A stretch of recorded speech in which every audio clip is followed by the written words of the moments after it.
Welcome back to the Law School Toolbox podcast. Today, we're excited to have ex-BigLaw recruiter Sadie Jones here with us to talk about job search etiquette. Your Law School Toolbox host is Alison Monahan, and typically I'm with Lee Burgess. We're here to demystify the law school and early legal career experience so that you'll be the best law student and lawyer you can be. Together, we're the co-creators of the Law School Toolbox, the Bar Exam Toolbox, and the career-related website Career Dicta. I also run the Girls Guide to Law School. If you enjoy the show, please leave a review or rating on your favorite listening app. And if you have any questions, don't hesitate to reach out to us. You can always reach us via the contact form on lawschooltoolbox.com, and we would love to hear from you. And with that, let's get started.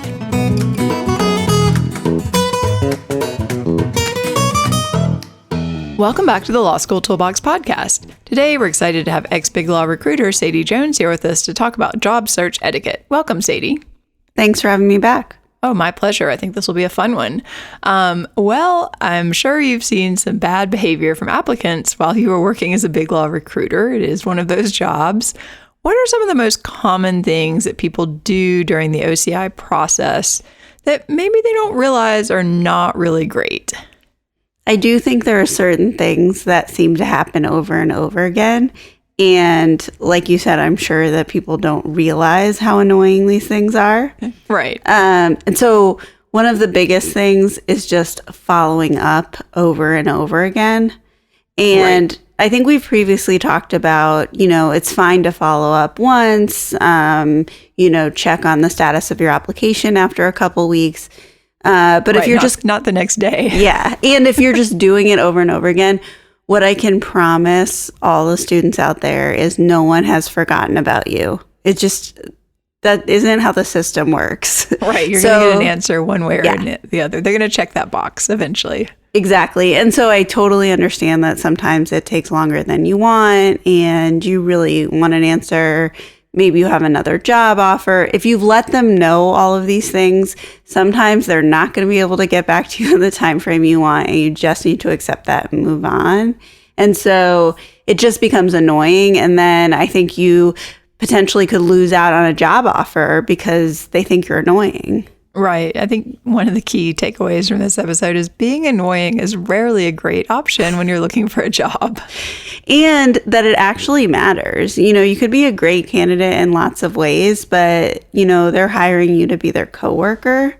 So they don't want someone who's annoying, even if you have, great grades.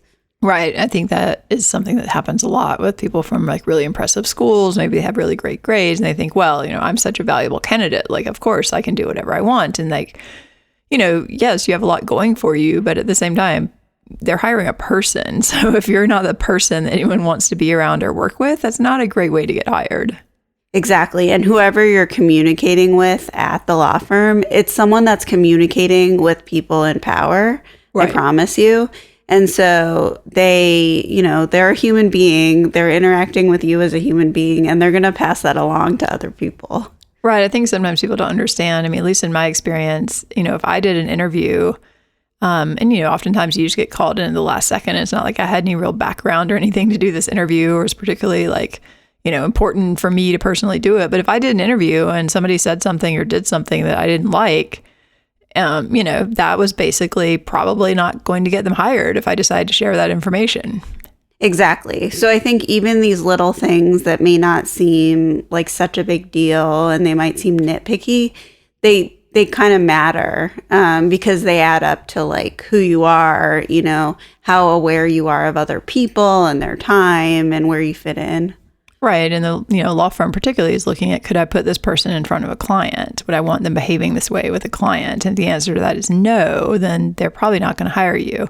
Exactly. Because you could take what we just said and say like, oh, what if a client wasn't getting back to you on a question you had for them and you just like incessantly followed up with them? Right. You're calling, like leaving voicemail for the general counsel like every 10 minutes. It's like, okay, that's not good judgment. Exactly. And I think, it's important to understand pretty much anyone you interact with in this process probably has veto power over you.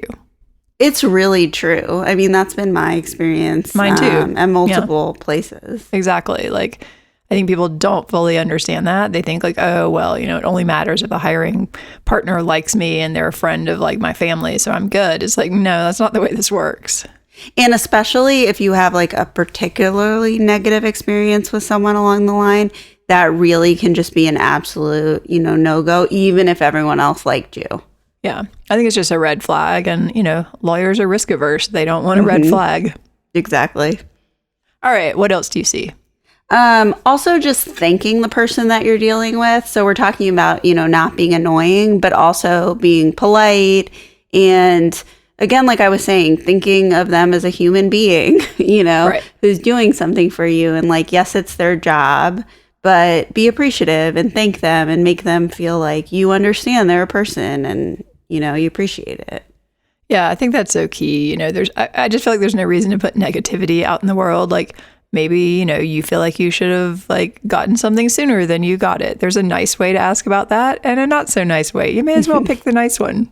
Exactly. I just think nothing comes out of, being rude or having an attitude, or not just being polite.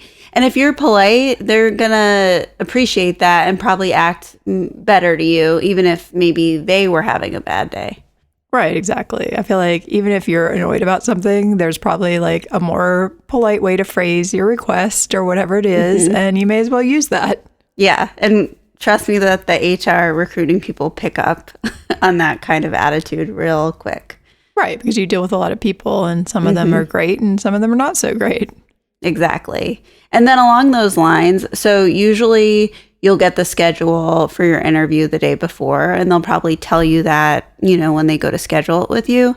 So the day before is just, the day before like end of day. They leave work, yeah, right? Like literally end of day because they're probably still trying to get lawyers on your schedule at that point. Exactly. So something that I found particularly annoying were people following up, at 2 p.m. Oh, I haven't received my schedule tomorrow. Like, have you forgotten about me or something? And it's just like, no, I have not forgotten. It's not done yet. And you'll get it when it's done.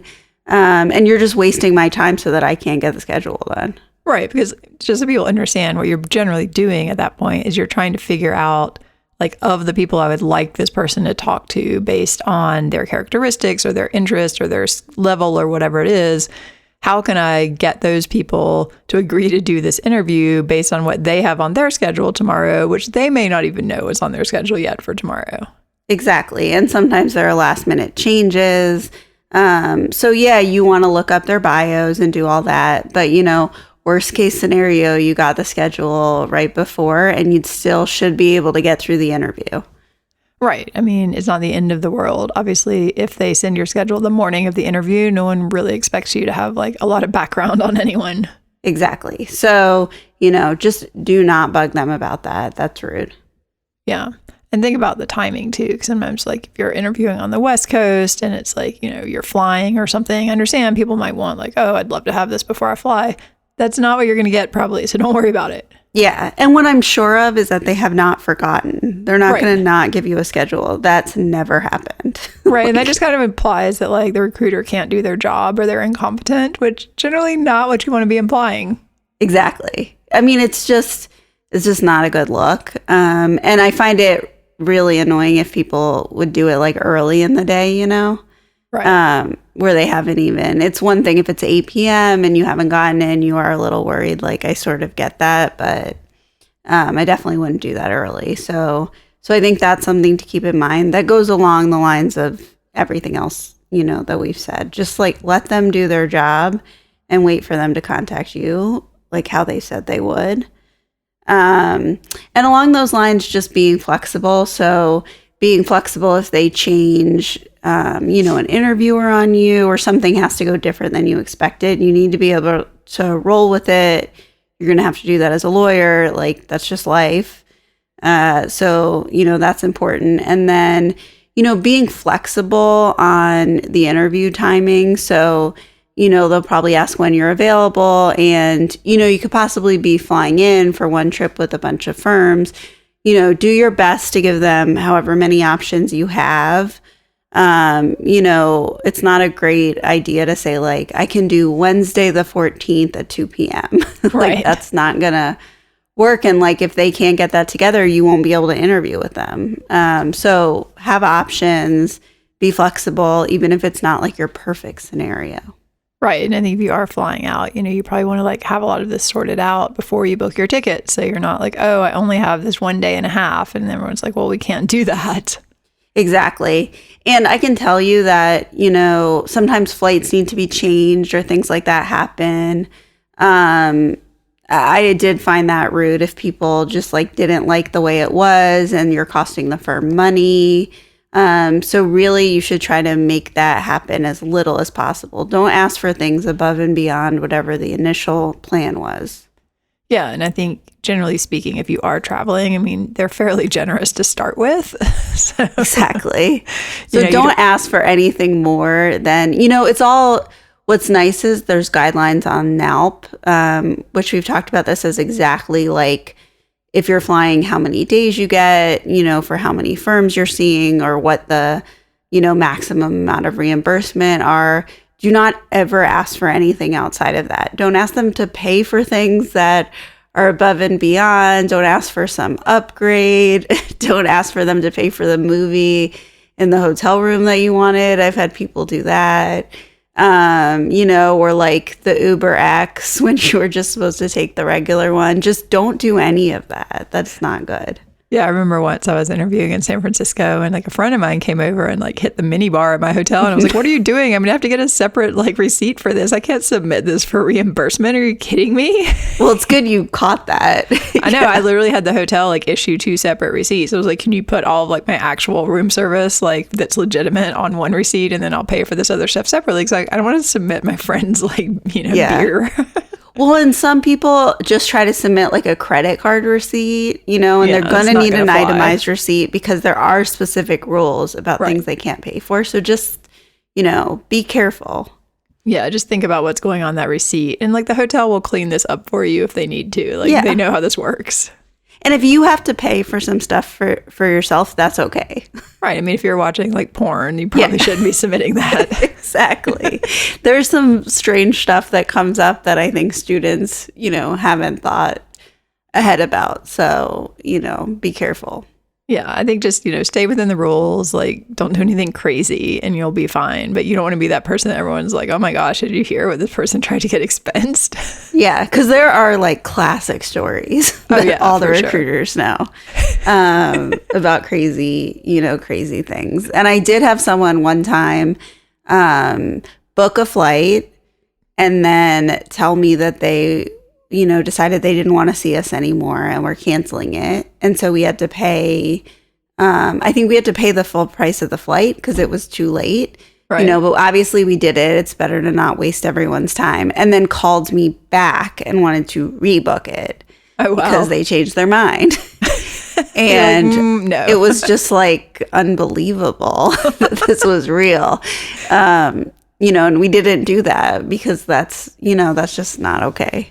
Yeah, you got to be reasonable. And I think in a case like that, like even if you think you've got some other offer lined up, you probably ought to just do that interview because A, it makes you look like an idiot if you don't, and B, like you never know what's going to happen. Exactly. Another classic story was someone who was at a local school but was staying somewhere else, like was out of town for some reason and then wanted a flight from where they were. Like visiting their girlfriend or something. Yeah, exactly. Which is just like, I think some people think they can hide this stuff and we won't notice, but we know what school you're at. You only get from that school to the firm. Right. You get like the taxi ride, basically. Exactly. There is some funny stuff that happens. I had some funny interviews that I won't really go into, but you're just like, wow, did you really just say that? Exactly. But you don't want to be that person. That's the funny story. It's like we all enjoy it, but yeah, they definitely did not get an offer. Yeah. And if the recruiter, whoever mentions that something happened, doesn't say a name or anything, let's say in front of a partner, I promise you the partner is like, who did that? What school were they from? They'll be upset. Yeah, just don't be that person. Yeah, because ultimately it's their money. So they think about stuff like this. Yeah, they want to hire you if you're going to do things like this. Something else that might be my number one pet peeve is that if you've been, rejected, and it could be anywhere along the way, although I really mean like mostly early on in the process, don't ask for feedback about why they rejected you. Right. That's not their job. Yeah. You probably, didn't get it because, they didn't like something in your materials. You didn't meet their hiring standards. The interview did not go well. There's nothing that they can tell you that really, is going to matter. Now, the exception might be if you've had a bunch of interviews, you've made a relationship with someone, and you feel like one-on-one, you can say, do they have some feedback about, anything along the way? Again, if you've developed a relationship with somebody. But don't respond to just an email that says, that we're passing, asking them what they can do better, how they can get another job. That's not their job. Right. I mean, you should go hire a career coach. And I think sometimes career coaches tell people to ask this stuff. I feel like it's really inappropriate. Mm-hmm. Yeah. And I think, some headhunters, I think sometimes say that. I just find it really off-putting. I feel like in a headhunter situation, though, sometimes they can go behind the scenes and kind of find out and tell you, which is different. Yeah. But I mean, that's like their role, and that's actually beneficial for you and probably for the firm as well, because they don't want the headhunters sending them people who are not appropriate. But like you to do it directly, particularly as a student, is just sort of like, well, get better grades or like have a better personality. Like, what are they supposed to say? Yeah, like we didn't like you. They're not going to say that. Right. They're not going to say anything. Like to me, I wouldn't even respond to a rejection. It's not necessary. You don't need to continue this conversation back and forth. Like it has to end somewhere. Right. The only response I can think though would be like, oh, thank you for, your time or something. Right. Like, thanks so much for your consideration and for considering my application. I really appreciate it. That's it. Even that to me feels a little over the top because you just got rejected. Yeah. And it's, you don't want them to feel like then they have to write back or something. It's just like the rejection is usually a standard email and just leave it there. Yeah. Like go be disappointed on your own time. Don't bother everyone else about it. Exactly. All right. Yeah. I mean, I think overall, a lot of this kind of comes down to entitlement, frankly. Like, you're not entitled to anyone else's feedback about this process. Like, you're not entitled to a business class flight. Like, you're not entitled to the exact interview on the exact day, the exact time with the exact people that you want. Like, you're applying for a position. So try to make it easy for the person to hire you. Like, you're not being owed this position, right? Absolutely. And along those lines, it doesn't matter what economy you're applying for a position in. To me, the advice is always exactly the same. Whether or not, you're in a good position because they really need someone, and the economy's good, as someone looking for a job, it doesn't matter. It's all the same. It's not like they owe you anything. You're still looking for them to hire you. There's still only so many good jobs.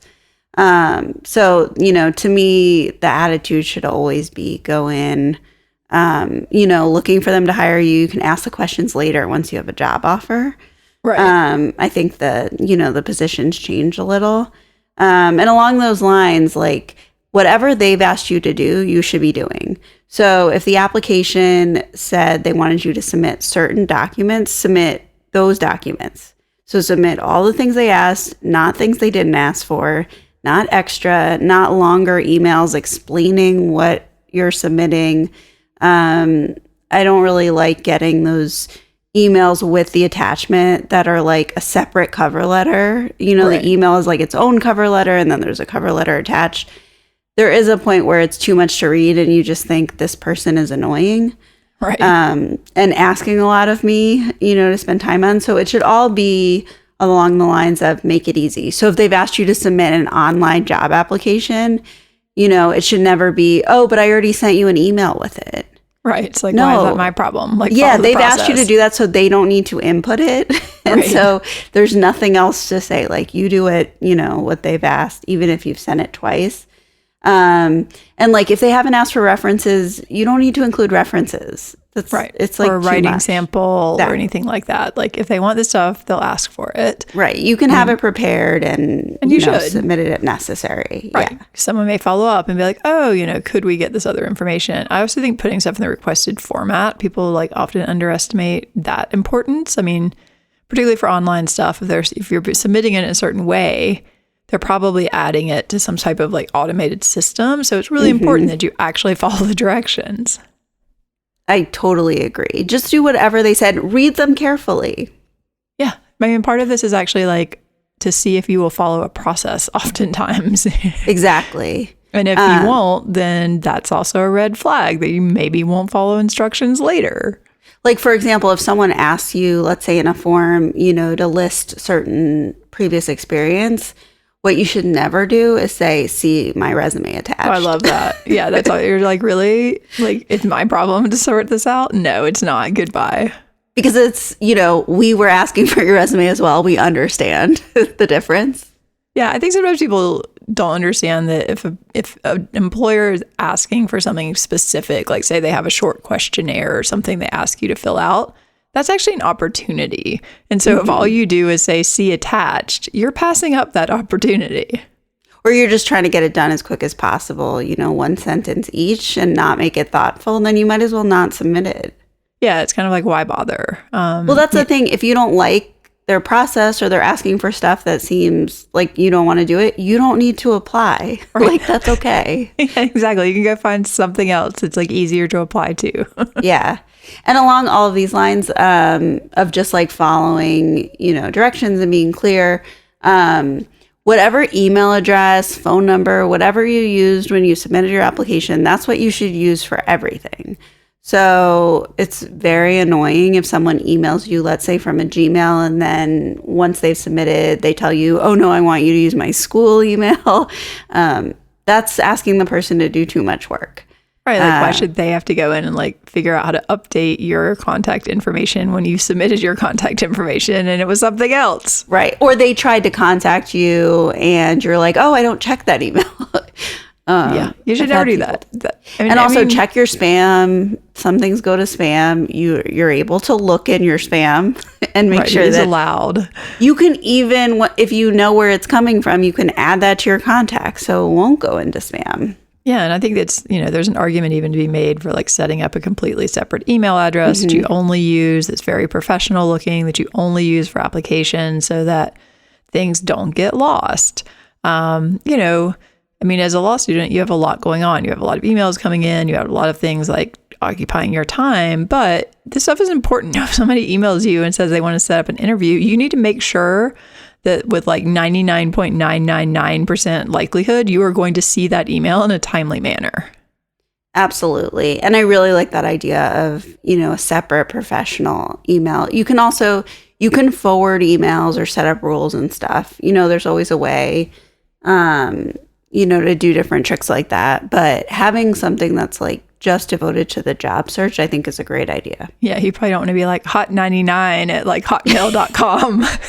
I've seen some crazy things like that.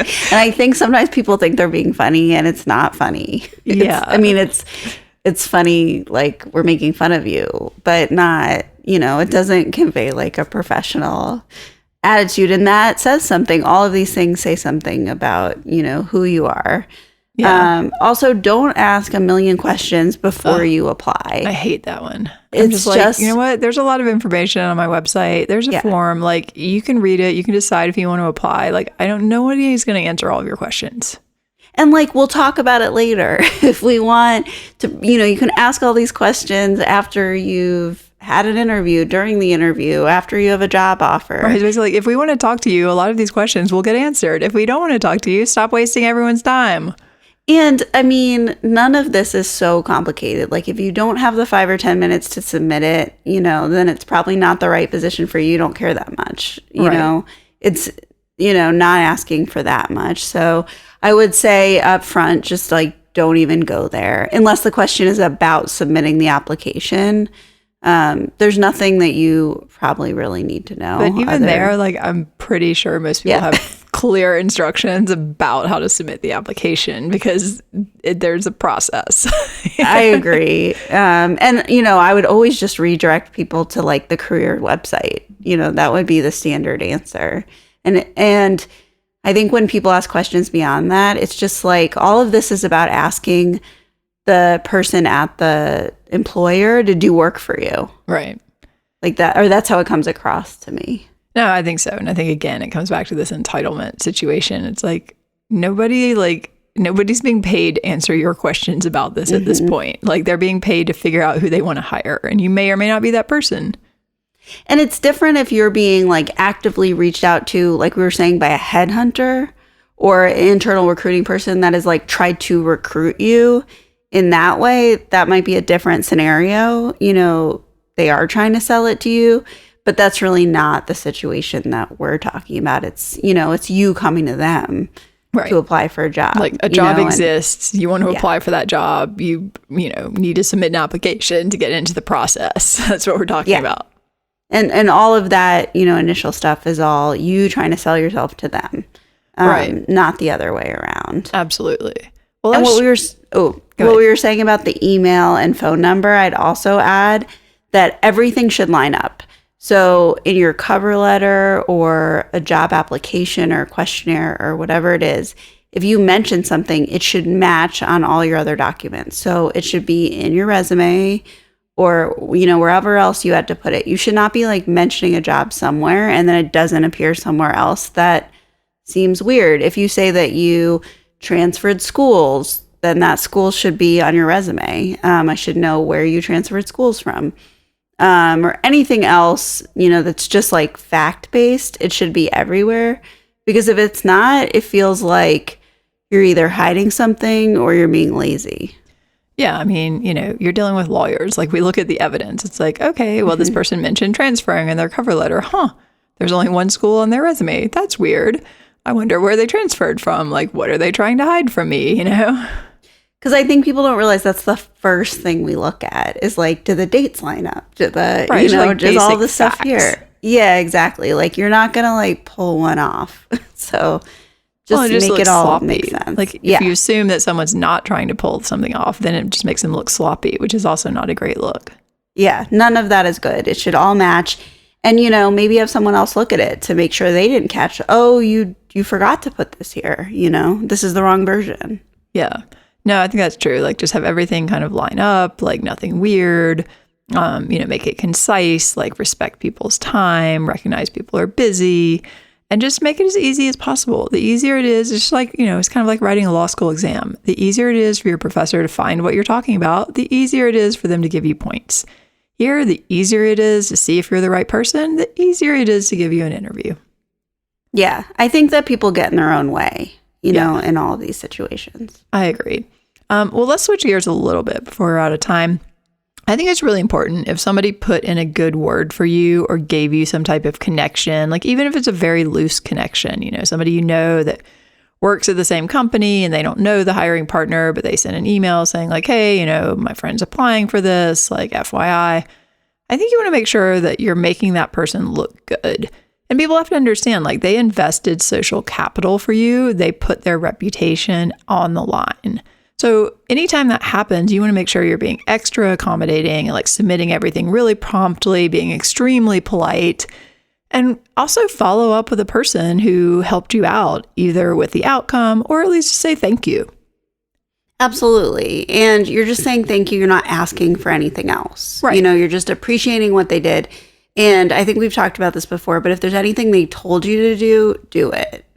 You know, they recommended something. They wanted you to follow up with another person. They wanted you to submit something. Like, make sure you've done whatever they asked. Because I think that's disrespectful to, you know, have them spend their time and effort on you and then not, you know, respond in the right way. And I think sometimes people, let's say they know someone high up at the law firm, and first of all, only use their name once. Like, if you can say it, you know, you could have it in the letter or whatever it is that I know this person. Do not continually talk about how you know that person. No one really cares. So, you know, they got it. You've like name dropped, you know someone. That's not getting you the job. That's just like, you know, giving you maybe a leg up or getting you in the door. And I think you should make sure that you have permission from that person to name drop. Absolutely. That's a really good point. But I think some people take the attitude of like, oh, I know this high up partner, so sort of like I don't have to do that much, you know, like the opposite of what you said. Like, they don't have to make the effort, or it doesn't matter how it looks because, oh, well, I know this high up person. And I think you're absolutely right. It's the opposite. That person wants to, whoever they are, they want, you to be a good candidate and make a good impression and do well. Right. Yeah, I think you just have to be careful with all of these things and, be thoughtful about. And it's not that hard to say like, hey, Bob, thanks so much for your suggestion that I apply at the firm. I've sent in my information. If there's anything else, would be happy to provide it. Doesn't have to be anything big. Absolutely. All right. Well, one last thing. Let's talk a little bit about the interviews. We've been talking mostly about kind of the pre-interview. I think people hear, and we talked about this earlier briefly, is you kind of have to be flexible and understand that like schedules change. It's not about you. People have things come up and you can't get kind of persnickety about that one. Right. Like some people get really stuck on like, I've reviewed all the bios. And so if, something got switched or let's say even like the timing switched and you thought it was going to be in this order, you need to be able to roll with it. And they'll know if they just got added on that you don't know their bio. Right. I mean, they know they just got it added on. Yeah. I've like literally had a recruiter drop by my office and be like, can you do an interview in 5 minutes? Here's the resume. My person had to go to court. And I'm like, okay, cool. Like, I don't expect that person to know anything about me at that point. And you should be able to get through an interview without knowing any background about the person. Like there should be standard questions like that we've talked about in the past, that could work for anyone. So that should be fine. So yeah, be flexible. Don't have a look of panic. So I just say going into it, say to yourself, like things could change. That's okay.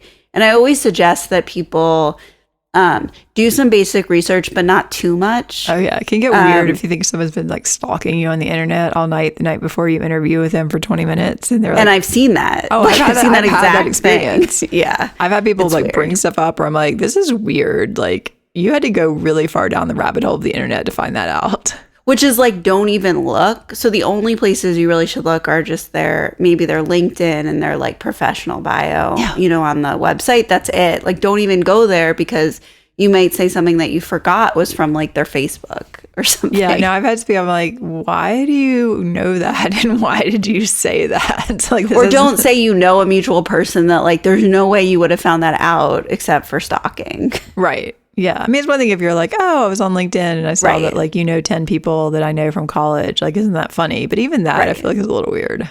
Or it's different if someone mentioned it, like it's a really good friend of yours. Oh, you're interviewing with someone I used to work with. Like it has to be an easy, obvious explanation. So my advice is just don't even get into it. Just like keep it really surface level and don't spend too much time on it. There's nothing you really need to know that deep about the person you're interviewing. No, I think it's all just like professional. I mean, if you go in knowing like the basic area they work in, maybe some cases, if their cases are mentioned on the website, like that's totally fine. I mean, maybe what school they went to, but even that's kind of getting into like, that's a little weird. Like, yeah. And you might know a little more if it's like a practice area you're specifically interested in, something that you really do know a lot about, but I would just, keep it easy. And along the same lines of just kind of rolling with it, like if something crazy unexpected happens and you're late or, something goes awry, you need to be able to just move on. Do not focus on the thing that went wrong. Just move on. Like that becomes a thing that can ruin the interview more than that you were 5 minutes late. Yeah, I think just, obviously apologize and then drop it. Don't apologize to every single person. Oh, I had such a crazy morning. I was 5 minutes late to the interview when you're at like 4 p.m. Like no one knew. No one knew. No one cares. Now I'm thinking like, wow, this person doesn't ever show up on time. All right, good to know. Exactly. I mean, I think some stuff hopefully would be obvious, like no off-color jokes, nothing like this. I can't believe we have to say this. But again, I've seen it. And you're just like, wow, did you really just say that? Okay.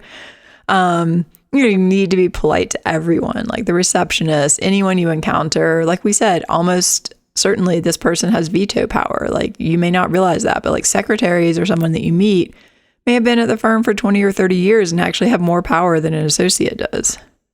Absolutely. And I think that a lot of students don't realize that. And it seems weird to tell people like be a nice person, which you should be doing anyway, like treating everyone with respect. But I understand these situations are kind of nerve-wracking. So I think that students sometimes might not even sort of think about all the people along the way. They're just really focused on the lawyer that they're going to talk to. Right. And just so you know, the recruiter that meets with you, let's say first usually or last or both, even though they're not sitting down for a formal interview, that is an interview. Right. And they're asking you things on purpose and they're interacting with you on purpose. And they're going to be part of the review process. And they're in the meeting and, they usually have some say. So everybody that you're talking to, like, you should assume that that's, the hiring partner is going to hear all of it.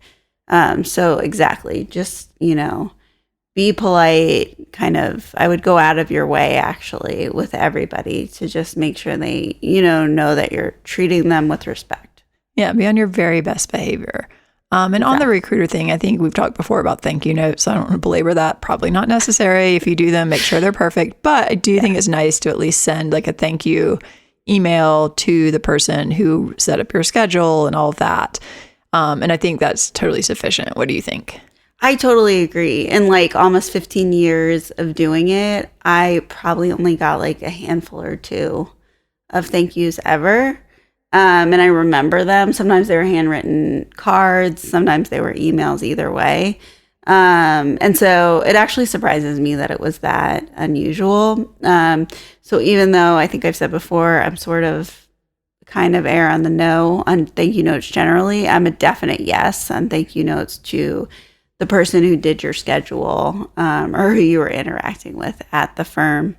I think that's, really classy. Yeah, I think it's just a nice wrap up. Like, oh, thank you so much for setting up my schedule. I really enjoyed meeting everyone. I think this would be a fantastic opportunity for me. If you have any other questions or want more information, please feel free to let me know. Exactly. That's it. But again, read it carefully. Don't have any typos. Right. And even there, I'm like, ooh, fantastic opportunity. I might reword that. But, So not to make everyone nervous, but that one should still be good. But it goes a long way. Yeah, I think it's a nice touch. All right. Well, we are out of time. Any other final thoughts on this topic?